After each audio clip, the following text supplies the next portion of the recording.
Hi, I'm Weston. I love talking about your 2022 World Series champion Houston Astros, and I am here to give you 5 predictions that I have heading into the 2023 Major League Baseball season for the Houston Astros. Spring training is in the air, everyone is there and gearing up for another season, and so I felt now was the perfect time to make the video giving you 5 takes that I have heading into the season. Before I get started, I would like to say these are in no particular order. It's not the coldest to hottest or the most likely to least likely, nothing of that sort. They're just the order of which I wrote them down and came up with them. So to get it started, my first one, Christian Javier wins the Cy Young Award for the American League. Look, I had this down before anyone else did. I was saying how good Javier was in like May of 2021. I was starting to pound the drum at the end of 2020 when there was that weird thing where they're like, should he be a reliever or a starter? I have been on the Javi train for a long time, but as of late, a lot of people have also hopped aboard the wagon. And hey, there's room for everyone understanding that Christian Javier is an elite pitcher in Major League Baseball, and now everyone from last season, in the regular season, and especially in the postseason, has really seen the light for Christian Javier. And so now it's sort of becoming a common take, but I absolutely had to keep it here. Christian Javier looks primed to win the Cy Young Award in 2023. If he would have been a qualified starter, I think he might have won it last season because his numbers were absolutely stunning in 2022. He just didn't have the overall innings. He only pitched 148 and 2/3 innings, but in those 148 and 2/3 innings, he had a 2.54 ERA, an expected ERA of 2.43, which was incredible, by the way, an expected batting average in the 98th percentile, an expected slug in the 95th, and his expected ERA/expected WOBA was in the 96th percentile. To pair with that, he also struck out 11.74 batters per 9 innings.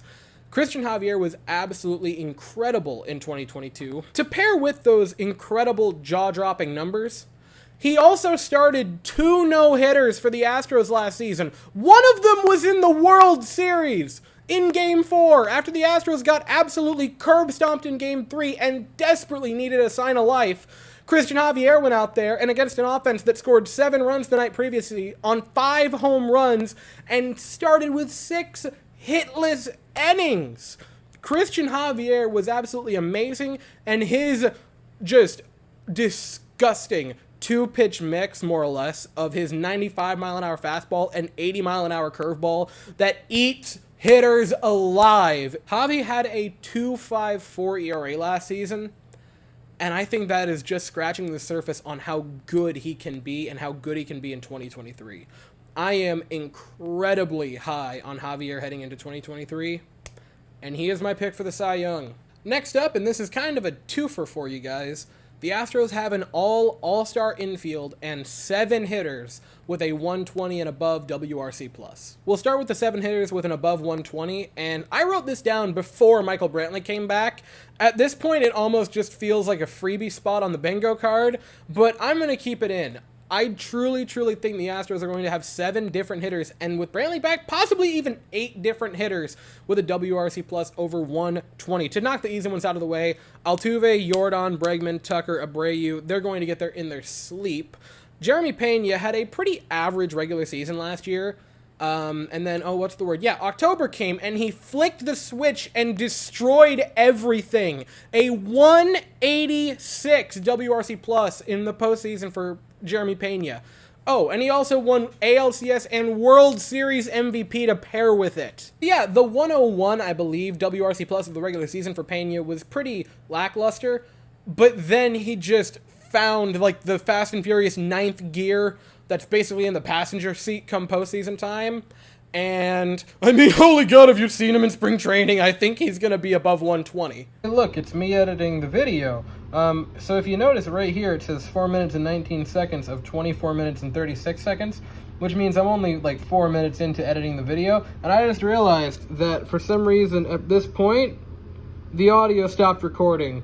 And so for the last, like 90% of it didn't record, and so now I have to go record it again, and so if I look dead inside, you know why. Michael Brantley is a total metronome of a hitter, and I've used that expression for him a lot in his time with the Houston Astros.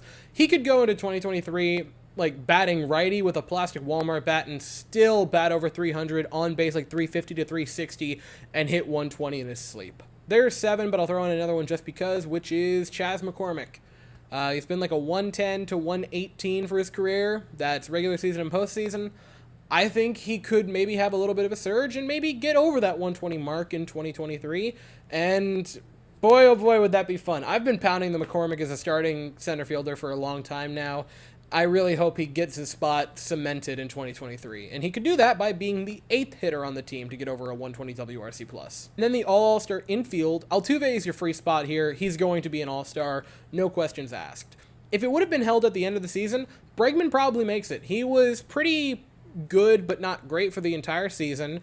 His little baby boy was born and then absolutely just took off from there, and it lasted the rest of the season and the postseason. Finished with the WRC plus around 140, like 138 off memory.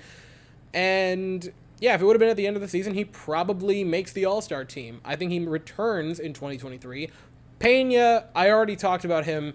He was the Gold Glove winner. He just won ALCS and World Series MVP, which I don't think we're talking about enough going into 2023, but just did that as a rookie. I think he makes his first All-Star game. And then you have Jose Abreu, who's been there a few times, and last season probably should have made it for first base, but was just overlooked on a pretty mediocre and disappointing White Sox team. I think you look around the infield, I think you see nothing but All-Stars. Next up, Hunter Brown is your annual Rookie of the Year candidate.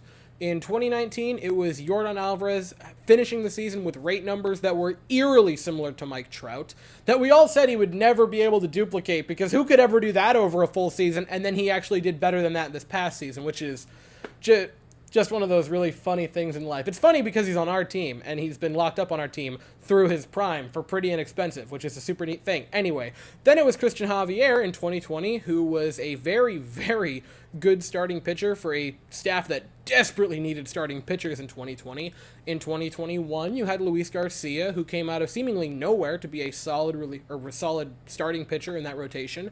Last season, it was Jeremy Pena. I've already said enough. It was the Gold Glove, the unbelievable month of October. So now you head into 2023 for the Astros, looking around for a young player who could contribute, and we see Hunter Brown. It was a very small sample size in 2022. 20 1/3 innings pitched. He allowed 2 runs and struck out 22 in that time. I am not going to come out here and say that the .89 ERA is sustainable, because it isn't for a full season. But the K per 9, I definitely think is, and I don't think he's going to come out and be an ace and just tear the league to shreds. But I think it's a very realistic possibility that as the 5th, or depending on how it shakes out, 6th starter in your rotation, he contributes with K per 9 over 9.5, maybe 10, ERA at like 3.5 to 3.7, somewhere in that area, and just locks down one of the last spots in the rotation. I think he could be a very solid starter for 2023. So now heading from the rotation to the bullpen for the next one, Bryan Abreu leads the team in ERA. Bryan Abreu, for his first 3 years of his career, the first 3 seasons, was a very strange player where he'd have these stretches where you'd look at him and see what he could do and say, man, he could be one of the best relievers in baseball. And then have another stretch where you go, oh, he shouldn't even be on the 40-man roster. And then in 2022, finally just broke out and dazzled in a way that no one saw coming. 60 1/3 innings in 2022 for Bryan Abreu, and a 1.94 ERA to boot with it. Along with that, he had a 2.12 FIP and a K per 9 over 13 at 13.1. His expected slug was in the 97th percentile. His barrel was in the 95th. His whiff was in the 98th. People could not make good contact off of Bryan Abreu at all last season. He was magnificent. He paired that blazing fastball that averaged 97 with a curve that was averaging 88 and touched 90 pretty darn regularly, and he shredded opponents. Oh, and following that magnificent regular season, he just followed it up with an October where he didn't allow a single earned run in his 11 1/3 innings and struck out 19 batters en route to a World Series conquest. Nothing too major. He would have led the team in ERA last year if Ryan Stanek hadn't come out of literally nowhere and just went sicko mode, setting the franchise record for ERA. But I think heading into 2023, I love Stanek. I don't know how sustainable it is. Whereas Brian Abreu, I think it's very sustainable, and I think he could even have a better ERA than he did last year and really cement himself as one of the top 10 relievers in baseball. And that leads me to my fifth and final prediction of the video. And while I said that it was not in any particular order, it wasn't. But I do think this is not only the boldest prediction in the video, I think it might be the boldest thing I've ever said on this channel. My final prediction is that in 2023, the Astros set a franchise record and win over 115 games. A lot of people probably hear that and are taken back a bit by it, and my response to them is look up and down this team. Look at every category and find me one that is anything less than really good. For starters, you have one of the best defenses in the league according to outs above average over the past few seasons. Especially that outfield is absolutely incredible with the likes of anyone who you put in center field and Kyle Tucker just being a robber over and right. You have, I've already talked about it, but one of the best offenses in the sport of baseball, and I think could genuinely have 4 All-Stars in it. Just purely speaking of the hitting side, not even to mention the fact that Bregman has a pretty underrated glove over in the hot corner, and Jeremy Pena is one of the better fielding shortstops, along with the fact that you now, I love him, I absolutely adore Yuli Gurriel, but upgrade first base offensively and defensively with Jose Abreu, and Altuve is Altuve, need I say more. And then you head to the outfield, whose biggest issue might be that there are too many players that demand playing time. I assume the 3 starters will be Brantley, McCormick, and Tucker.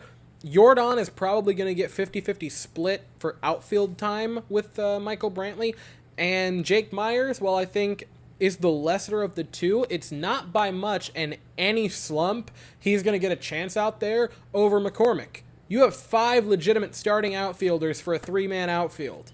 It's loaded to the brim. Then you head to the pitching rotation, who, no matter how you slice it, Luis Garcia or Lance McCullers is going to be the 4th starter, no matter how you slice it. Javi and Framber are your 1-2 punch, so say Framber, Javi, Lance, Garcia, Hunter Brown, and Jose Urquidy. Urquidy is the worst of those 6, and he's a serviceable starting pitcher. Like last season, about halfway through, the entire team was like, man, if he doesn't start pulling out of this, he's going to probably get, demoted. And then just consistently was solid as a rock the rest of the way through the season. You have a elite rotation. You then head to the bullpen, who might be even better with the last 3 innings of Abreu, Stanek, and Presley. And the entire bullpen was locked down throughout the entire postseason. They were historically good from the moment it started to the final out of Ryan Presley in Game 6. And I only mentioned Abreu, Stanek, and Presley, but that's not even to get into more deep into the bullpen, where you have Montero, who just came back for a few more years. You have Maton, who looks to right the ship after a shaky 2022. You have Hector Neris, who finally got his World Series after over a decade in the sport of baseball. Seth Martinez had a fantastic season last year. Seth Martinez had a 2.09 ERA, and we just forgot about it. And you're going to get Blake Taylor back, who missed the entire season, or most of the season last season, from injury. But keep in mind, in 2020 and 2021 was a very, very solid arm out of the bullpen. You have what could be a historic bullpen going into 2023, following a great bullpen, one of the best in 2022. And by the way, you also have a manager who is one of the most respected managers in the history of baseball, in Dusty Baker, who finally got his ring. And oh boy, golly, can you tell that he wants a second one. And a new general manager in Dana Brown, who has already shown after less than a month in the role that he is aggressive. And if he's aggressive that much in just locking up extensions for players, think of what he is going to do come deadline time. The sky is the limit for the Astros, and I say that incredibly bold claim I say it with confidence. In 2023, I truly, truly believe that the Houston Astros could win 115 or more games. So those are my personal 5 predictions heading into 2023, but I'm very curious to what you agree with, what you disagree with, and what you have of your own. So comment it down below, and I will try to respond to every prediction that any of you guys make, because I love talking about this team. Can you tell that I love talking about this team? Before opening day comes, I'm going to do a grading series like I did last season, where I go over each player and talk about their previous season, so now the 2022 season, how they did, and talk about maybe what you could expect for them in 2023. I also would like to do a rotation and batting order prediction and just what that's going to look like heading into the season. And then come opening night, same as last year, same as the year before that, and same as the one before that. Every single game, all 162, I'll be here afterwards to talk about every single one of them with a recap video. And I don't know that I've ever been more excited for a season than I am for 2023. So that's it for right now. I'll talk to you guys very soon. Thank you all so very much for watching. If you enjoyed the video, please be sure to like and subscribe. I hope you all have an absolutely fantastic day, and as always, go Stros.